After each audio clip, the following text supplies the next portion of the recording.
And joining me now is a member of the Senate Armed Services Committee, a military veteran himself, and he also attended the NATO summit. It's Republican Senator Dan Sullivan of Alaska. And Senator, first of all, thank you for getting up extraordinarily early this morning, although I don't think the sun sets right now where you are. So good morning.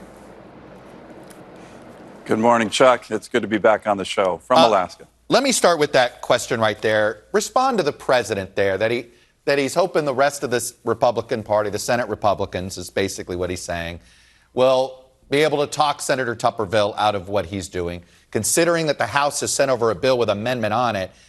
Isn't it fair to say this is in the legislative process and what Senator Tuberville is doing is now unnecessary and harmful?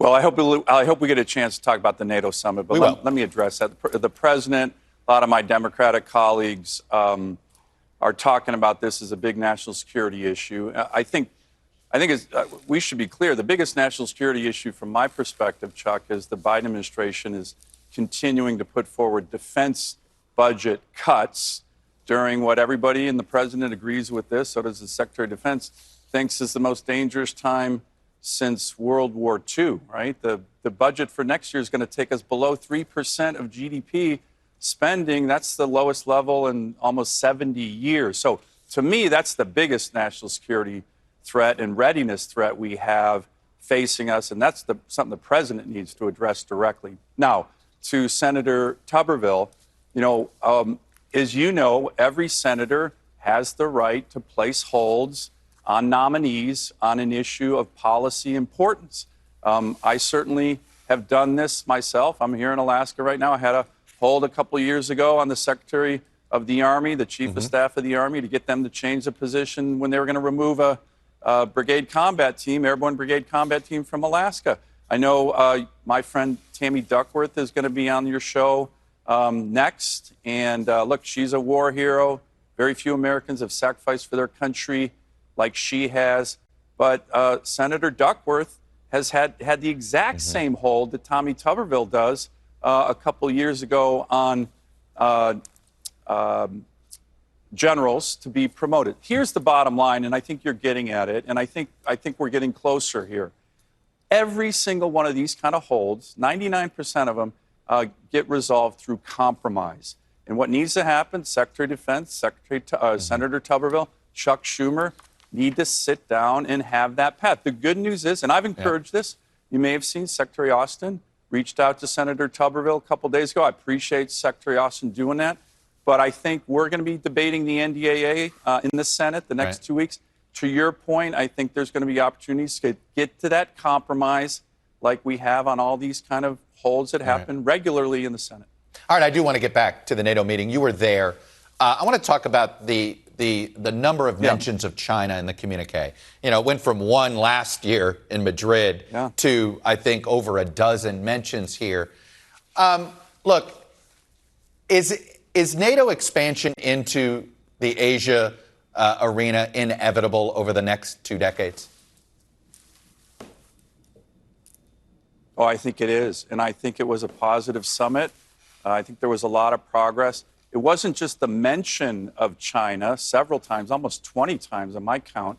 But, Chuck, you probably saw the leaders who were there. It was the Prime Minister of Japan, Prime Minister of Australia, the President of Korea. Our Senate delegation had the opportunity to meet with those leaders, and I think that was a really strong signal with regard to NATO.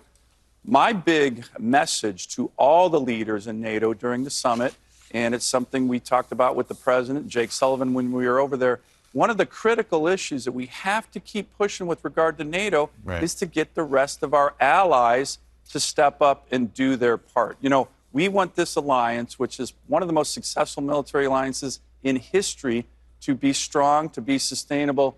But it's undermined the sustainability of NATO when only 7 of 31 members of NATO currently meet their 2% of GDP obligation for defense spending. And look, that, in my view, has the potential to undermine even support for Ukraine in the near term, and longer term, the support for NATO. So we need our other NATO allies to step up. Some are doing it. Sweden's joining, as you know. They're going to hit 2% right off the bat. Some are laggards. Canada is barely above 1%. It's unacceptable.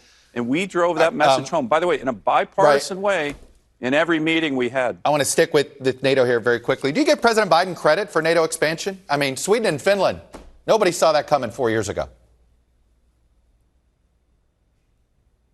Yes, I do. And look, I give President Biden credit for keeping the unity of NATO, revitalizing NATO, as your opening piece did, as setting out the framework for this war of aggression, which was we're going to provide significant military assets and intelligence, but we're not going to commit U.S. troops.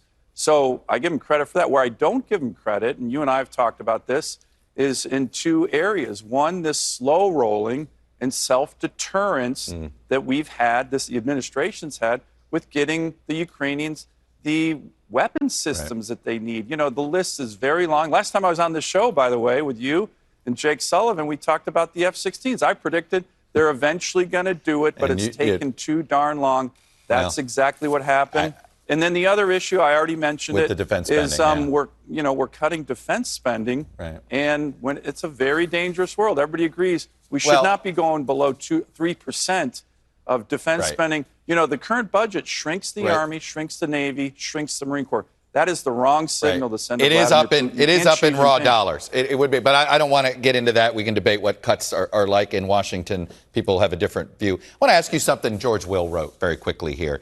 He wrote this: Vladimir Putin's fifth column is not in Kyiv, but in the Trump-DeSantis faction of the Republican Party. Putin has two hopes for a less than completely mortifying rescue from his Ukraine blunder. One is the election of Trump, who's frivolous about national security, compliments his weakling's admiration for a bully. Putin's other hope is the election of DeSantis. Are you concerned, and should Ukraine be concerned, that the election of Donald Trump could harm our support? Well, look, in terms of the Republican Party, I think there's some, for elected officials right now, I think there's been some very positive news, hasn't been talked about.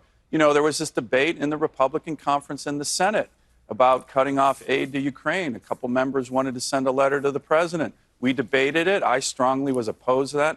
3 Republican senators signed this letter. And that's not very strong. And you just saw the NDAA that was marked up in the House. All the amendments that were calling on cutting off Ukraine aid went down strongly in a bipartisan way. So I think elected Republican officials right now in the Senate, in the House, are still strongly supportive of Ukraine. We need to make sure other allies step up Will, their 2% that commitment. We need to make sure, and I tell the Ukrainians this all the time. Well, I think, there's my point. I think that current elected officials can have a strong impact on whoever the next president is. When President Trump was president, I pressed him on the issue of NATO quite a lot, and so did many other members. I'll tell you one thing President Trump did quite well was press this 2% of GDP issue. By the way, President Biden has been doing that. President Obama did it as well. So I think the current elected Republican leadership in the House and Senate strongly supports NATO, and I think that's the most important thing to look at right now in terms of that issue. Well, as I said, I really appreciate you getting up very early for us in Anchorage. Senator Dan Sullivan, Republican from Alaska. Very early. That's okay. Yes. Or who knows, maybe you stayed up really late. Good to be on the show, Chuck. Thanks very much.